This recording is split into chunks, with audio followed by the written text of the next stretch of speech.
Bonjour tout le monde. Alors on se retrouve aujourd'hui pour un nouvel épisode de podcast tricot. Ça faisait un petit moment que je ne vous avais pas retrouvé sous ce format-là sur ma chaîne, plusieurs mois, peut-être 6 mois. Voilà, en tout cas je suis très contente de revenir aujourd'hui. J'ai plusieurs petites choses à vous montrer. Je ne vais pas vous présenter tout ce que j'ai tricoté depuis le dernier podcast parce qu'il y a beaucoup de choses, déjà d'une dont je ne me souviens plus exactement des détails. Et puis aussi parce que sinon ça va faire beaucoup trop long. Donc on va pas reprendre là où on s'est arrêté, mais là je vais plutôt repartir sur une base avec des projets, mes projets en cours actuellement. En cours ou en tout cas démarré il n'y a pas très longtemps et il y a un projet terminé dans le lot. Voilà. Donc moi c'est Clémence pour celles qui arriveraient, celles et ceux qui arriveraient ici aujourd'hui sur ma chaîne. Je suis donc une tricoteuse qui habite près de Dijon en France. Je tricote maintenant depuis quelques années et je vous partage ça sur cette chaîne. Alors il y a majoritairement du tricot, parfois un peu de crochet. Voilà, il peut y avoir de la broderie aussi. Et parfois de la couture, exceptionnellement. Voilà. Vous pouvez retrouver tout ce dont je fais mention ici dans la barre de description en dessous de cette vidéo. S'il y a des choses que j'ai oublié de préciser, n'hésitez pas à me laisser un commentaire pour me le dire.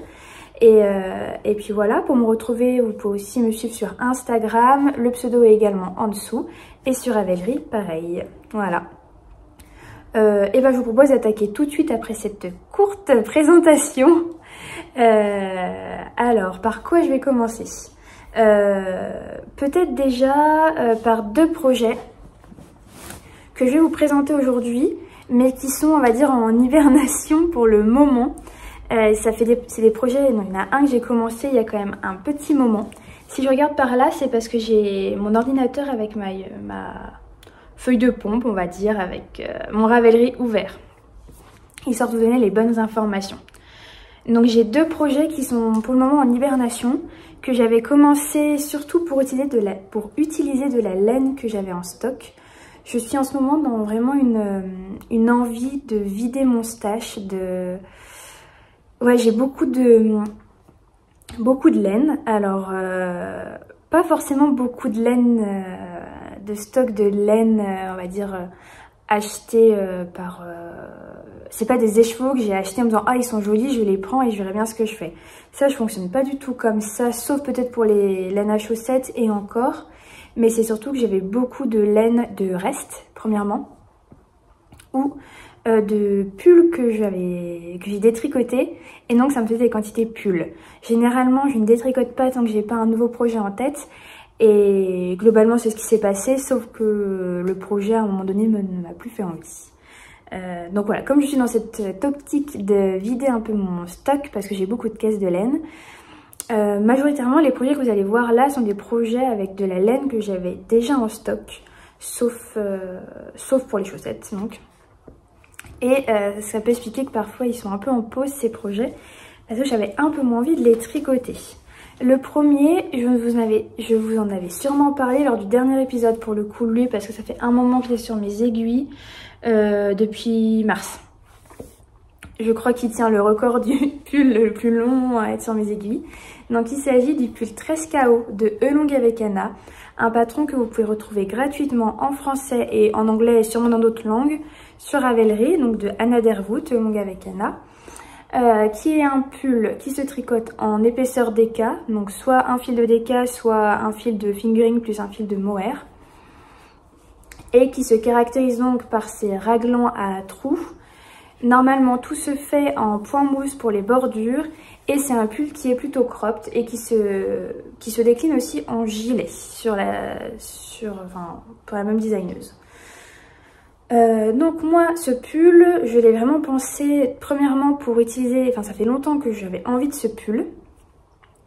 Il est passé par plusieurs types de laine, on va dire. Initialement, j'avais prévu de le faire en licorne. En utilisant, vu que ça c'est une fingering, en utilisant de la bébé mérino de chez Fonty. Donc ça c'était à la base ce que je comptais utiliser. J'avais acheté tout ça au Knit It à Lyon l'année dernière. Et ça s'est pas réalisé parce que je me suis dit ah ouais mais en laine licorne je vais sûrement pas forcément premièrement le mettre avec tout. Deuxièmement j'avais pris pile 2 écheveaux de Big Sock de Madeleine et Philibert. Et j'ai fait exprès de prendre celle-ci parce qu'il y avait 425 mètres au 100 grammes. Donc ça me faisait quasiment, ça me faisait 860, n'importe quoi. 850 mètres. Et ce qui était suffisant pour faire ce pull cropped. Mais après, j'ai douté. J'ai utilisé un bout de cette laine pour faire autre chose, donc des chaussettes. Et il me restait ces 4 pelotes de bébé mérino de chez Fonty, en blanc, en écru. Et dans l'optique de vider mon stock, j'ai retrouvé 2 pelotes de Knitting for Olive en couleur Natural White. Et je me suis dit, bah tiens, c'est parfait parce que si j'utilise la Knitting for Olive qui est une light fingering plus la bébé mérino de chez Fonty qui est une fingering, ça me donnera à peu près le bon échantillon. Et donc j'étais partie dans cette idée de trescao blanc qui irait parfaitement sur une robe, que ce soit en hiver ou en été aussi, en fin de journée ou quand il fait froid sur les soirées. Donc voilà, j'étais partie. J'étais plutôt contente. Alors, moi je suis pas hyper fan de ce côté point mousse. J'ai tout de suite dit que je changerais ça pour des côtes. Mais je ne sais pas pourquoi je ne l'ai pas appliqué sur le col. Donc déjà, premier point un peu négatif pour moi sur ce que j'ai fait moi, on va dire. Ensuite, les 2 laines ensemble, parfait. À tricoter, c'est un pur bonheur. Je tricote en aiguille 4 mm. J'ai adoré faire les raglans et dérouler le corps. Bon, là, ça fait longtemps qu'il traîne, donc mon chat a dû dormir dessus. Et tirer une maille. Et j'ai terminé le bas du corps en côte 1-1.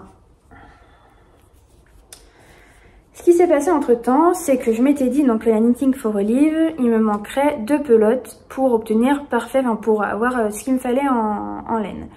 À aucun moment je me suis dit que cette laine, je ne pourrais pas la retrouver. C'était la Knitting for Olive en blanc. Et donc je me suis dit, bah voilà, je commence et je rachèterai 2 pelotes. Et la surprise, en fait, cette laine, cette couleur-là, n'existe plus chez Knitting for Olive. J'étais passée par la mercerie Mimosa parce que je sais qu'ils vendent cette laine, cette base en tout cas à Dijon dans leur mercerie. Ils me l'ont commandée parce que eux l'avaient pas en stock mais qu'ils avaient la possibilité de la commander. Et la surprise en fait, ils l'ont pas reçue tout simplement parce que ce coloris est arrêté. Et donc là j'étais un peu embêtée, il me restait les côtes du pull à faire et les 2 manches. Donc c'était option, je détricotais tout, mais ça voulait dire que j'avais mes 2 fils déjà embriqués l'un dans l'autre. Donc soit option 1 tout détricoter, mais qu'est-ce que j'allais faire de cette laine? Parce que je rappelle, dans l'optique de vider mon stock, c'est pas du tout l'objectif de avoir de la laine en stock en plus en mêlée. Et deuxièmement, c'était de trouver une laine, un fil à peu près équivalent niveau coloris. J'ai testé un autre fil, ça n'allait pas du tout. Et donc là, complètement, j'ai lâché le projet. Et en réfléchissant, je me suis souvenu que si j'avais 2 pelotes en stock, c'est parce qu'à la base, j'avais fait quelque chose avec cette laine, la Knitting for Olive. Et je me suis souvenu que ce projet-là, c'était un projet aussi à l'abandon, dont je vous ai sûrement jamais parlé, mais un projet à l'abandon, le Minawet de Elong avec Anna, qui se tricotait avec 2 fils de mohair et un fil de fingering. Et donc, me voilà partie à détricoter ce pull, donc avec du mohair, enfin 2 fils de mohair, plus la fameuse fingering qu'il me fallait pour ça. Je l'ai fait avec l'aide de ma maman, on a réussi à avoir l'équivalent d'une pelote, je pense. Et voilà où j'en suis arrivée. Avec l'équivalent d'une pelote, j'ai fait les côtes, la manche et j'ai fini la manche, mais j'ai pas recommencé, il me reste un micro bout de pelote. J'ai pas recommencé parce que je me suis dit que sinon ça allait bloquer mes aiguilles. Et là c'était un problème que j'avais, c'est que mes aiguilles étaient bloquées sur 2 projets que je n'avais plus envie de tricoter, ou en tout cas où je n'avais plus la possibilité de tricoter. Donc là j'ai terminé la manche et je l'ai laissée de côté en attendant de pouvoir détricoter le reste et de réfléchir à ce que j'en fais. Sinon le patron parfait, hyper agréable à tricoter, la laine hyper agréable à tricoter aussi. La différence c'est que je n'ai pas fait de diminution sur les bras et j'ai fait des diminutions sur le dernier rang avant d'attaquer les côtes afin d'obtenir le bon nombre de mailles. Donc c'est un pull très sympa à tricoter, mais je crois que j'ai surtout tricoté pour le tricot et pas forcément pour le porter. Je l'ai mis à l'envers, mais bon, c'est pas grave. Et là, en fait, j'arrive pas à être convaincue de ce pull. Là, pourtant j'arrive au bon nombre de mailles recommandées dans le patron. Et c'est trop grand. Les côtes ne serrent pas comme j'aimerais. Bon, la longueur, il devrait bien s'allonger, à mon avis, une fois qu'il sera bloqué. Mais ouais, je n'arrive pas à être convaincue par ce pull, ce qui fait que entre la laine, où ça a été quand même un peu la prise de tête, et le fait que je sois pas convaincue, pour l'instant, il hiberne. On verra bien. Je compte quand même le terminer, voir si je le porte ou pas, mais pour ça, il faut que je détricote encore de la laine de mon ancien. Donc pour l'instant, lui, il hiberne. Mais c'est quand même un patron que je recommande. Et comme je vous expliquais tout à l'heure, j'aimais pas le côté point mousse pour terminer. D'où le fait que j'ai fait des côtes ici et des côtes ici, et ça, j'en suis très contente. Et j'adore le rendu qui est un peu chiné entre le blanc blanc de la Knitting for Olive et le blanc crème de la Bébé Merino. Ça donne un aspect un peu chiné, et ça, vraiment, ça j'aime beaucoup. Donc je vous en parle dans l'espoir que ça me redonne envie de le tricoter, ce qui est un peu le cas à vrai dire, hein, mais il me refaut de la laine. Donc voilà, donc on a déjà passé 10 minutes sur un projet dont je vous dis qu'il hiberne. On va passer au deuxième. Le deuxième, je vous l'avais montré dans la vidéo précédente, qui est une vidéo sur le thème tricot d'automne. Et je vous avais parlé que j'étais en train de retricoter un deuxième Anchors Sweater de petite knit. Donc Anchor Sweater My Size, parce que j'en ai déjà un et que je l'ai tricoté, je ne sais pas pourquoi, dans une taille qui est petite pour moi. Donc j'ai recommencé avec de la laine que j'ai détricotée d'un autre pull qui était mon tout premier pull en circulaire, et qui, bah voilà, comme un tout premier pull qu'on tricote, il n'est pas parfait. Il était surtout pas adapté à ma morphologie. C'était un pull assez près du corps, mais quand même avec des épaules, une construction avec des épaules tombantes. Donc ça me plaisait pas. Le nom c'était Come Side Drop. Si je peux, je vous mettrai le lien en dessous pour que vous puissiez voir à quoi il ressemblait, ou alors je vous mettrai une photo ici. Donc j'ai détricoté de la laine et je me suis dit tiens, j'aimerais bien me refaire un Anchors à la bonne taille. Donc me voilà partie avec cette laine détricotée, d'où le fait que ça fait un point très irrégulier. Le Anchors, donc c'est un pull de petite knit qui se tricote en épaisseur DK. Oui, en épaisseur DK. Elle utilise la Sunday de Sandnes Garn tenue en double, et moi j'utilise donc la laine Pénélope de Dererum Natura, qui est une laine épaisseur DK avec du mérino. De mémoire, c'est 90% mérino, 10% soie, donc une laine absolument très agréable à la fois à tricoter et à porter. Et dans ce coloris qui est le coloris bois flotté, qui est vraiment un brun, c'est même pas un brun. Bois flotté, ça lui va plutôt bien. Mais vous avez les bonnes couleurs à l'écran, donc voilà. Donc j'aime beaucoup la couleur. Le Anchors, je l'aime beaucoup. Et pourquoi il hiberne? C'est qu'en fait, une fois que j'ai passé... C'est la première fois que ça m'arrive. Mais une fois que j'ai passé le côté sympa de la construction, enfin sympa, le côté actif de la construction du pull, c'est-à-dire les 5 bandes de côte avec les augmentations du yoke, et que j'ai séparé les manches du corps, et ben je suis arrivée dans une mer de jersey. Une mer de jersey que je trouvais pas forcément très agréable à tricoter. Ce qui m'a fait un peu douter. C'est-à-dire que je tricotais lui et lui en même temps. Tous les deux, je les tricote dans la même taille d'aiguille. Sauf que celui-ci est beaucoup plus dense que celui-là. Et ça fait que je me suis mise à douter en me disant, est-ce que mon échantillon était bon? Sachant que, évidemment, je n'ai pas fait d'échantillon parce que j'ai repris l'échantillon sur le pull de base. Et qu'entre-temps, bah, j'ai eu quelques années de tricot. Donc, est-ce que mon échantillon, ma manière de tricoter a sûrement bougé? Est-ce que mon échantillon n'est plus le même? Et je me suis mise à douter en me disant, est-ce que ce sera pas trop déjaugé? Dans les côtes, ça se voit pas du tout. Mais c'est vrai que dans le bas du corps, bon, ça fait pas déjauger, hein. Mais je sens que c'est là, quand je tricote, que c'est très fluide. Contrairement à ce pull-là qui est forcément plus dense. Donc ça m'a fait douter. Et j'étais dans une période de doute sur le tricot de manière générale, je pense. Et je l'ai mis en attente. Je l'ai mis en attente. J'ai enlevé mes aiguilles. J'ai juste laissé un câble. Donc actuellement, j'ai quand même 2 câbles de prix. Mais ça ne me pose pas de problème sur le fait que je ne tricote pas de pull pour moi autre en ce moment. Je suis pas du tout du genre habituellement à laisser des tricots de côté.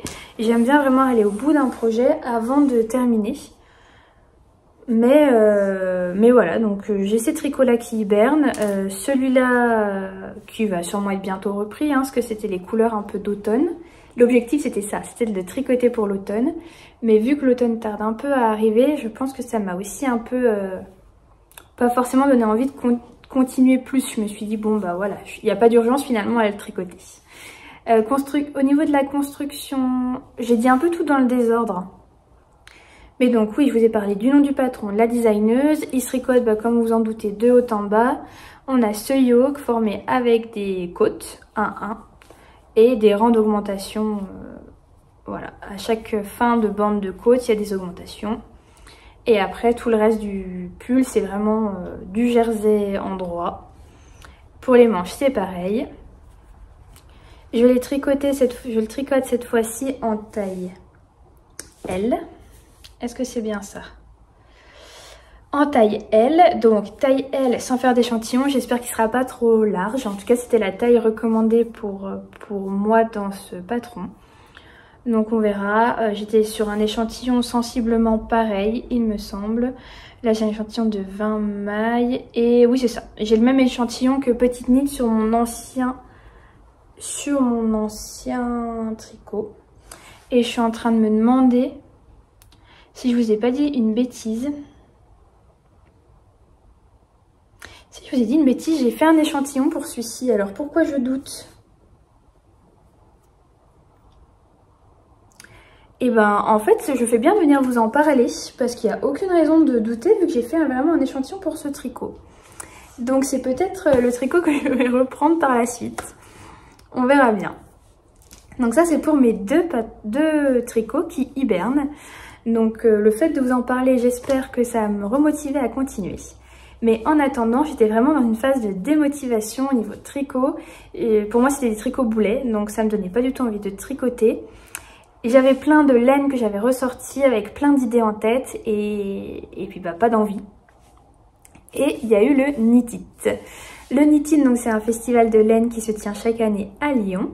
C'est la 3e fois que j'y vais. C'est vraiment de toutes les événements tricot que j'ai pu faire, donc à savoir le Création et Savoir-faire, l'Aiguille en Fête qui sont tous les deux à Paris.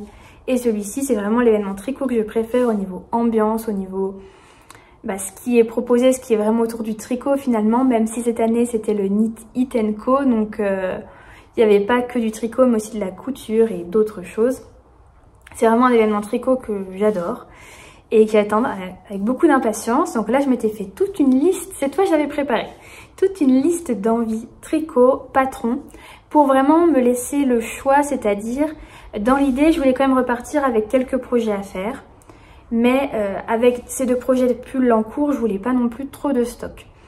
Je voulais vraiment, dans l'idée, une quantité de pull et de quoi faire des chaussettes. Sachant que j'avais mis plusieurs idées de pull, plusieurs idées de patrons de chaussettes et d'accessoires. En me laissant l'opportunité de trouver autre chose. Donc... Je vous parle du Knit It, même si vous allez vous dire, elle fait vraiment tout dans le désordre. Mais c'est parce que les projets suivants dont je vais vous parler, c'est des projets dont la laine, je l'ai acheté au Knit It. Donc je trouvais ça plutôt intéressant de vous parler de la laine et après de vous montrer ce que j'en ai fait. Donc au Knit It, je venais avec plusieurs idées. Dans mon sac, avant de partir, je m'étais déjà mis des écheveaux. je m'étais mis ces deux choses dans le sac. Ça, c'est des quantités que j'ai à la maison. Donc, il y a ces jolis écheveaux, enfin ce joli écheveau, mais j'en ai deux, de The Woolly Skein en base Fingers Cross, donc qui est sa fingering 100% mérino, super wash, coloris griotte. Donc ça, c'est une laine sur laquelle j'ai eu un coup de cœur et avec laquelle je m'étais dit que je me ferais un châle. Donc, j'ai deux écheveaux. Finalement, j'ai pas forcément tricoté plus que ça ces derniers temps. Donc, cette laine-là était en attente, mais j'avais vraiment envie de trouver quelque chose à faire avec cette laine. Donc, je l'avais mis dans mon sac. Et deuxième chose que j'ai mis dans mon sac, c'est cet écheveau de la pelote vagabonde que ma copine Lisa m'avait offert pour mon anniversaire il y a un peu plus d'1 an du coup, qui est aussi une fingering 100% mérino non superwash, coloris l'aventure t'attend. Ça, j'ai 3 écheveaux. Et dans l'idée, 3 écheveaux, c'est une quantité pull, mais les pulls en fingering, c'est pas forcément ce que je porte le plus. Donc, je suis pas vraiment fixée sur ce que je vais faire avec ça. Donc pareil, je l'avais pris dans mon sac. Au Knit It, j'ai eu un gros coup de cœur pour un patron qui est le Néon Sweater de Nadia Crétin-Leschaine qui était sur le stand de la Bien-Aimée. Pareil, si j'y pense, je vous mettrai une photo ici, sinon il y aura le lien dans la barre de description. Qui est un pull en jacquard, tricoté en épaisseur sport, qui est je pense l'épaisseur que je préfère tricoter parce que ça a plus que de la fingering, mais au niveau tarif, si on veut prendre de la laine teinte main, c'est plus abordable que si on fait un pull en décal. Donc j'ai un coup de cœur, mais j'ai pas forcément trouvé la laine sur le Knit It. Premièrement parce que c'est un patron que je n'ai pas réfléchi avant d'arriver, c'est-à-dire que je l'ai vu sur Knit It. Et moi j'aime bien prendre le temps de voir quelle couleur pourrait être jolie et ce qui pourrait vraiment ce qui pourrait me correspondre le mieux. Donc j'ai cette idée en tête.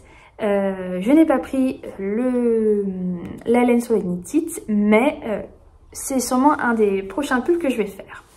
Donc avec cette idée là en tête, pour le reste du Knit It, je me suis vraiment tournée sur de la laine pour faire des accessoires.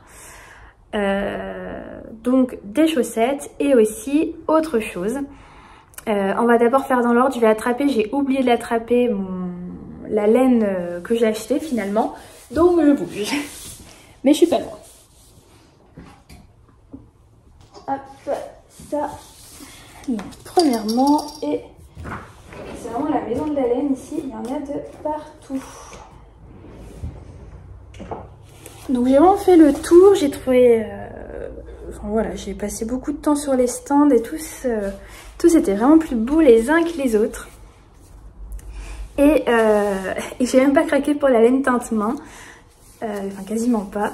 Je suis allée sur le stand de Lily comme tout, où j'ai trouvé de la Jawol de Langue Yarn, donc c'est une laine à chaussettes.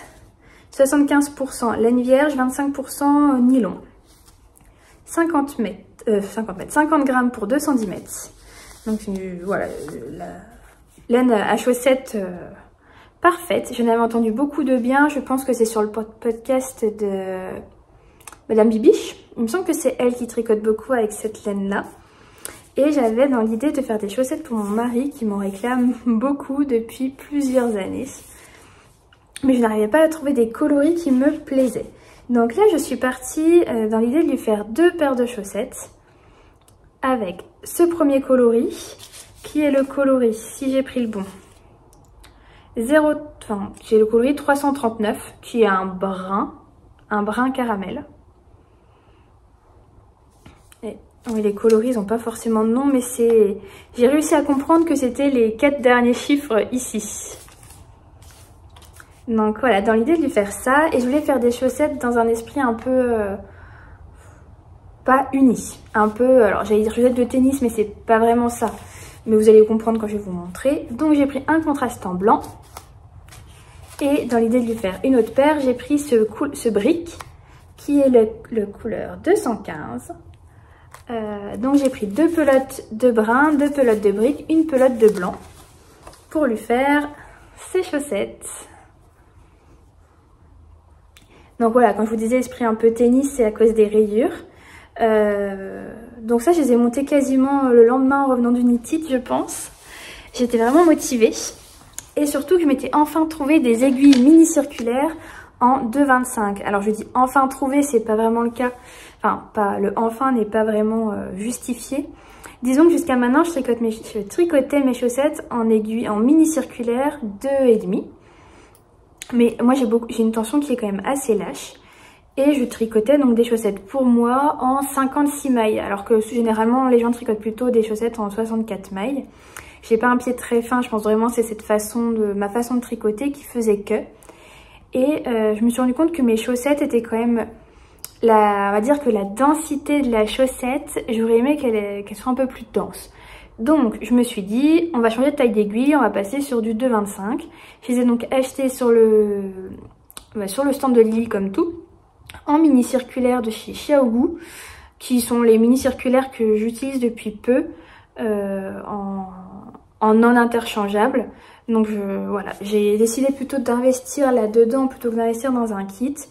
Et pour l'instant, je pense que là, à l'heure actuelle, j'ai toutes celles dont je devrais avoir besoin. Donc du 2,25, du 2,5. Et après, ce que j'utilise le plus, c'est 3,5, 3,75 et 4. Donc j'ai les paires dont j'ai besoin. Et donc j'ai attaqué ces chaussettes en faisant, donc c'est un patron maison, 15, donc j'ai monté 72 mailles en German Twisted Cast On, qui est le montage que j'utilise pour toutes mes chaussettes et que je trouve parfaitement élastique. Donc 72 mailles, j'ai fait 15 rangs de côte 1-1. Et après, j'ai fait 4 rangs de... En fait, à chaque rayure, c'est 4 rangs. Donc 4 rangs de brun, 4 rangs de blanc, 4 rangs de brun et 4 rangs de blanc. Après, pour tout le reste, là, de tête, je ne saurais pas vous dire exactement, mais tout se trouve sur mon Ravelry. Le talon, j'ai fait un talon renforcé à gousset. Et après, j'ai déroulé le pied. Là, vous allez vous rendre compte qu'il y a une différence entre ici et là. Tout simplement parce que sur la première chaussette, je n'ai pas de règle à chaussettes à la maison. Et donc, j'ai eu beaucoup de mal à savoir la longueur à faire pour son pied. Donc, il fait un 42. Et moi, je fais un 38. Donc, je fais souvent 37, 38. Donc, je fais des chaussettes qui sont assez courtes. Et là, j'ai eu beaucoup de mal à me rendre compte. Surtout que, chose que je n'ai pas pensé au knit-it, mais j'avais que des mini circulaires et généralement, enfin c'est même pas généralement, c'est les mini circulaires à la fin.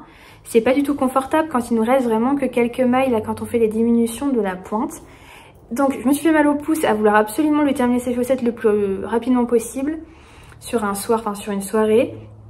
Et en fait, d'une je me suis fait mal au pouce et deuxièmement elles étaient trop courtes. Parce que je pouvais pas bien les essayer du fait que les mini circulaires ne me permettaient pas de lui passer sur le pied sans risquer de perdre des mailles. Donc, première chaussette trop courte. Bon, je me suis dit c'est pas grave, j'avais pas envie de défaire. J'ai attaqué la deuxième. Et la deuxième, là, cette fois, je suis passée à la mercerie Mimosa acheter des aiguilles en 2,25 mais avec un cap de 80. Et donc là, ça m'a permis de vraiment lui laisser la chaussette quasiment jusqu'au bout. Et celle-ci lui va mieux. Pour éviter d'avoir à tout défaire, ce que j'ai fait, c'est que j'ai surtout joué sur la pointe. Sur cette-ci, j'avais décidé de faire une pointe un peu différente de ce que je fais d'habitude. C'est-à-dire de faire des diminutions tous les rangs. Non, tous les 2 rangs. Jusqu'à avoir 20 mailles et après de faire des diminutions tous les rangs jusqu'à avoir 16 mailles et là de faire un grafting. Mais il me manquait vraiment pas grand chose pour obtenir la longueur bonne. Donc j'ai détricoté et j'ai fait sur la deuxième chaussette tous les 2 rangs jusqu'au bout. Ça me permet d'avoir la bonne taille et donc là j'ai détricoté que la pointe, d'où le fait que ça c'est pas bloqué. Enfin là c'est pas bloqué et là c'est bloqué. Voilà pour la différence. Donc là, cette fois, c'est bon. J'ai la bonne recette en tête. Donc quand je ferai la deuxième chaussette, ça sera beaucoup plus simple. Sinon, qu'est-ce que je pourrais vous dire? Au niveau des explications pour les chaussettes, pour le coup, j'ai beaucoup plus regardé le livre qui s'appelle Tricoter ses chaussettes de Émilie Drouin et Elodie Morand, si je me trompe pas de prénom de nom. Enfin, un livre que je pense qu'on n'a plus besoin de présenter parce qu'il est assez connu. Et donc j'ai suivi globalement les indications qu'il y a dans ce livre, sauf quand il sauf j'ai fait un mixte en fait des explications avec celui de Liz Taylor parce que dans le livre Tricoter ses chaussettes, il n'y a pas pour 72 mailles. Voilà, donc j'ai vraiment fait un micmac pour trouver la recette idéale que je pense avoir trouvée. En tout cas pour les chaussettes de mon mari. Et deuxième chose, j'ai aussi utilisé le livre de Longue avec Anna Tricoter ses couleurs, tricoter en couleurs, pour aligner les rayures. Alors ça fait pas net quand même. Est-ce que c'est mieux sur la deuxième? C'est un peu mieux. Alors je trouve que c'est quand même mieux que si je n'avais rien fait du tout pour essayer d'aligner. Voilà, je trouve que c'est quand même un peu plus fondu que si j'avais essayé, que si je n'avais rien fait du tout.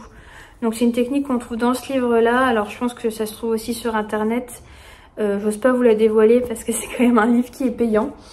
Mais voilà, je pense que c'est des explications qui se trouvent facilement sur internet. Et c'est pas très compliqué à faire et ça permet d'avoir un meilleur rendu. Alors je sais pas pourquoi mais sur la vidéo, la différence est beaucoup plus flagrante.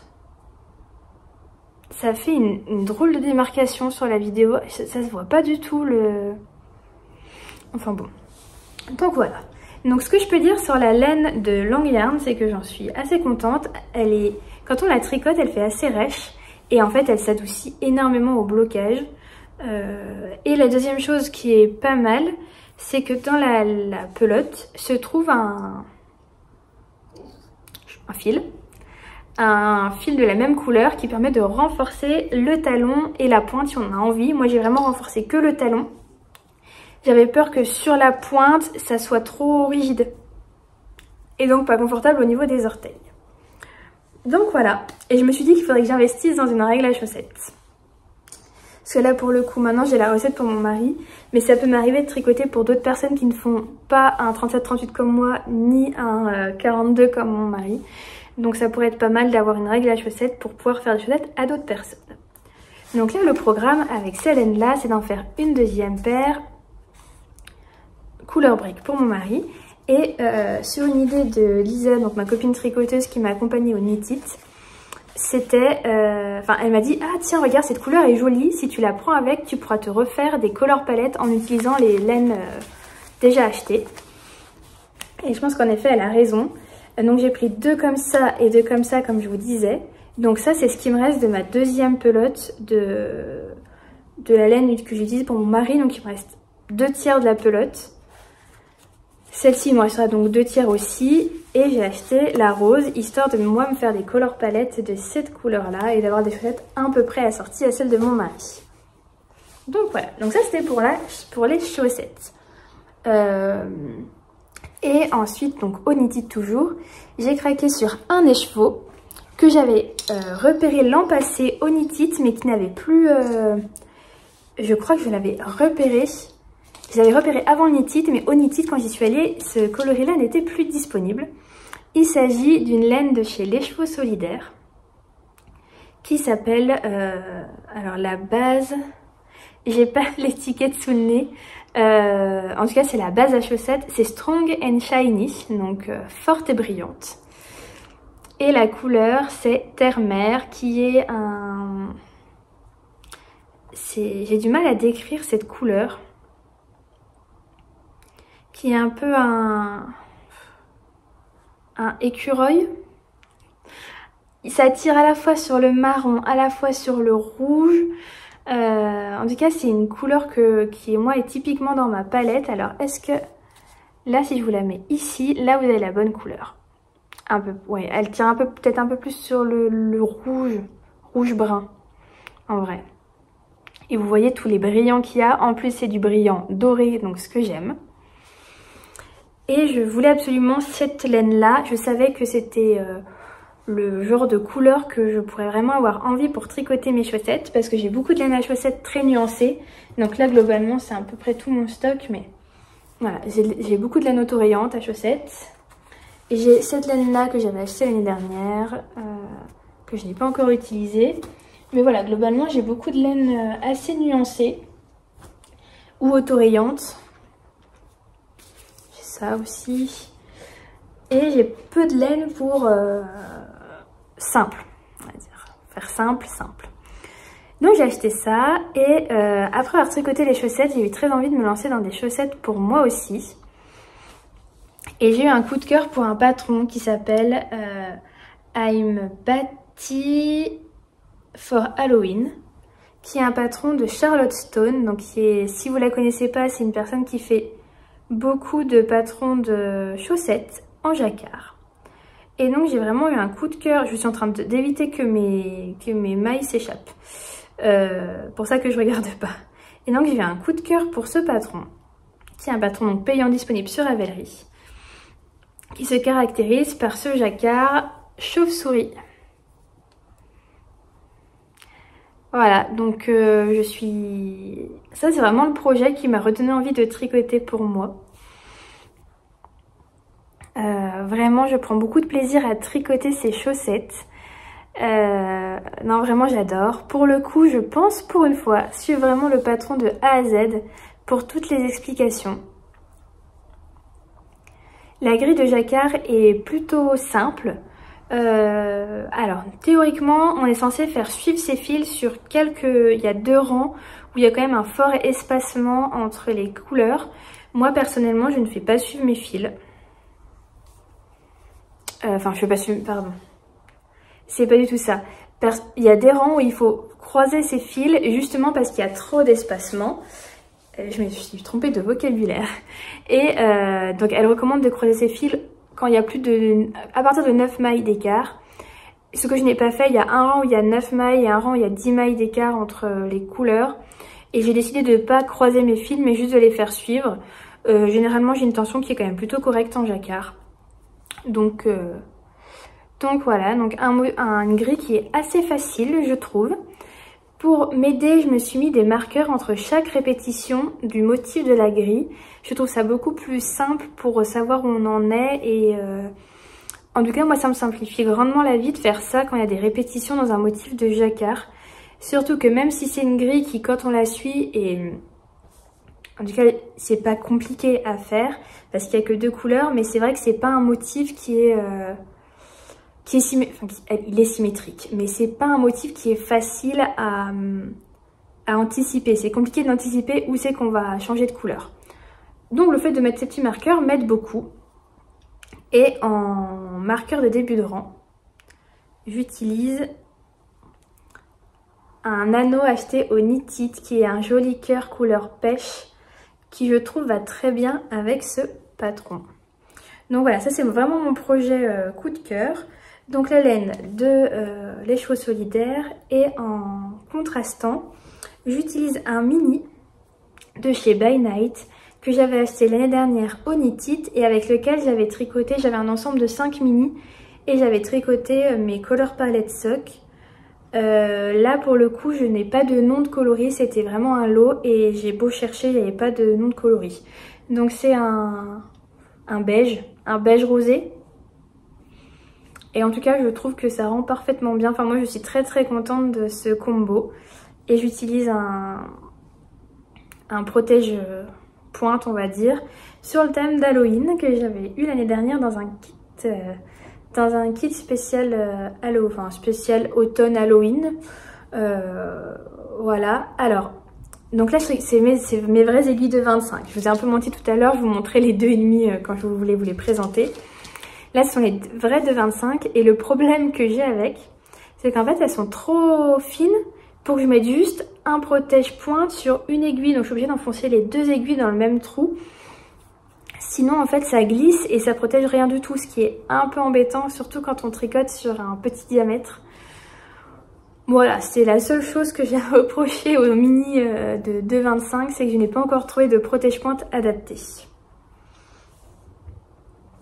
Donc voilà, ça c'est mon projet chaussettes que j'aime beaucoup et que je mets dans un joli sac qui vient de chez Apollonie, qui fait partie des derniers qu'elle a mis en vente. Alors pour moi, Apollonie, c'est celle qui fait les meilleurs sacs à projet.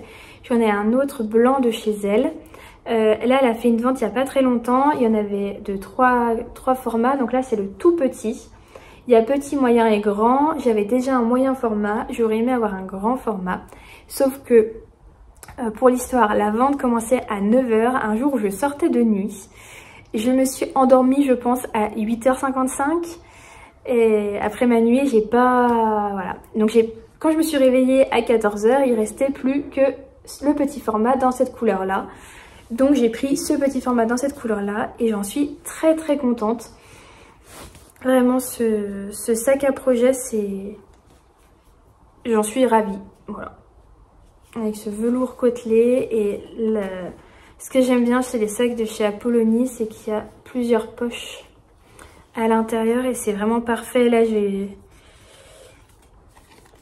nous avait glissé une étiquette. Donc vraiment, voilà, ça c'est mon projet qui fait du bien en ce moment. Vraiment un projet qui me fait du bien. Voilà, donc je suis contente de tricoter. Et ensuite, donc pour terminer avec le knit it, donc pour l'instant, on est à, on va dire 6 pelotes, vu que j'ai pris 2 pelotes de chaque, une aiguille mini circulaire et un écheveau. Donc on est quand même plutôt très correct niveau achat. Et je vous avais dit que je voulais trouver quelque chose pour aller avec ça. Je pensais trouver chez The Woollyskine et en fait pas du tout. Je sais pas, il n'y avait pas de rose comme ça. En tout cas, le dimanche, moi, quand j'y étais, je n'ai pas trouvé de rose assortie. Donc, j'ai trouvé chez Teinture Lurée. Oui, je vais refaire dans le bon ordre. J'ai déjà trouvé quoi faire avec ça. C'est-à-dire qu'au Knit It, il y avait Atelier Émilie, qui est vraiment une designeuse que j'adore. J'aime beaucoup ce qu'elle fait. J'ai déjà tricoté plusieurs de ses patrons. C'est toujours un plaisir et je trouve qu'elle fait vraiment des patrons qui se portent tous les jours. En tout cas, moi, dans mon style vestimentaire, on va dire, si on peut dire ça, c'est vraiment des patrons que je peux porter à n'importe quel moment, que ce soit pour une journée tranquille à la maison, pour aller voir des amis, pour sortir. Voilà, j'aime beaucoup ce qu'elle fait. Je trouve qu'elle fait vraiment des tricots de vie, voilà. Et elle était donc au Knit It. Ça a été un grand plaisir de la rencontrer. C'est vraiment une femme... très, on va dire, accessible, avec qui on a pu discuter. Elle avait emmené tous ses patrons, enfin tous ses tricots, et c'est vrai que quand on les voit sur l'étagère, on se dit waouh. Donc elle avait emmené vraiment beaucoup de choses. Et je vais attraper ce que j'ai acheté. Et donc j'ai craqué sur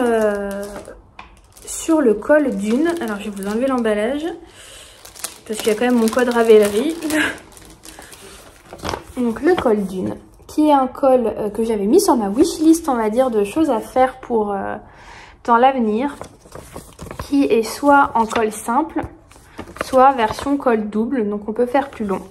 Donc c'est un col que j'avais dans ma wishlist en me disant que ce serait parfait pour cet hiver quand on va au ski avec ma belle famille. Et j'avais envie de me le faire.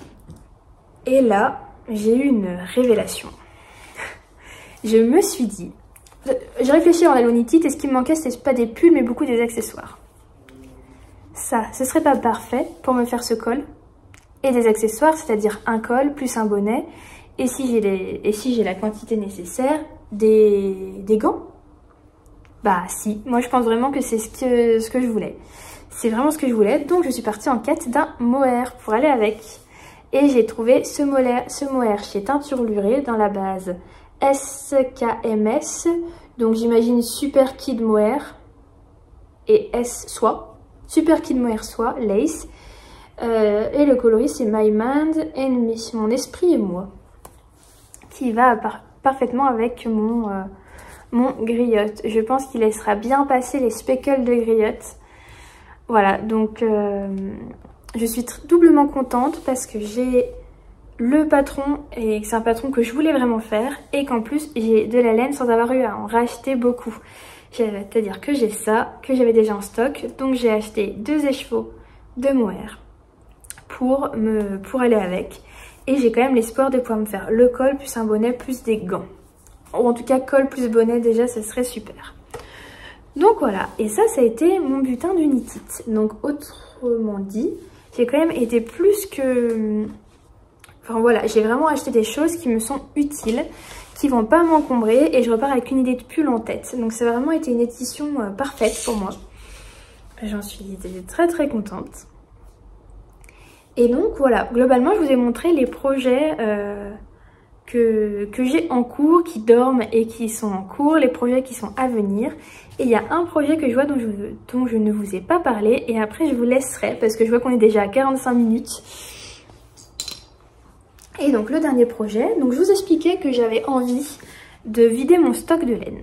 Dans mon stock, j'ai énormément de partenaires 3,5 de chez Fil d'Art, qui est un fil laine, enfin je crois que ça doit être 75% laine, et après il y a de l'acrylique et du polyamide.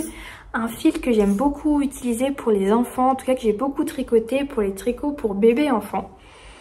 Et j'ai toujours beaucoup de restes de cette laine. Donc j'ai sélectionné celle qui allait bien ensemble.